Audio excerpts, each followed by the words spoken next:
The North Carolina Department of Transportation may be misrepresenting the number of jobs that would be created to build faster commuter trains.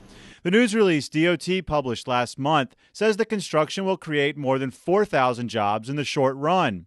A closer look at the documents behind the figure shows peak employment on the 4-year project would be 1,800 jobs.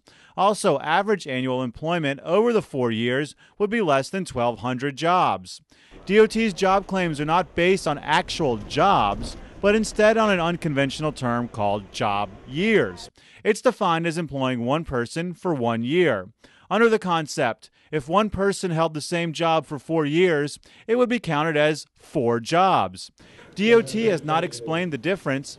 The inflated number has been quoted widely in the media and by rail boosters, and possibly raised expectations of how many people will be hired. My member firms tell me that they have hung on to their employees on the transportation side with expectation of this money coming into North Carolina. Rail boosters spoke at a legislative hearing for a bill sponsored by Mecklenburg Representative Rick Killian. His bill seeks greater legislative control over $554 million from the federal government for commuter rail upgrades.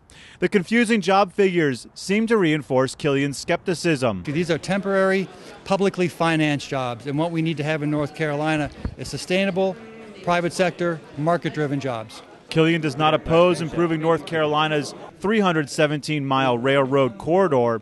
He says it should be used to take freight off the highways to reduce congestion and pollution rather than for commuter rail. DOT Secretary Gene Conti says it's late in the process to throw a switch in the tracks. Our application for this money has been 2 years in the making. This is no surprise. We've made all of that information available to the public and to this legislature for 2 years. While Killian is trying to gain more legislative control over railroad spending, the DOT is trying to get its hands on federal taxpayers' money that Florida already rejected for a similar project.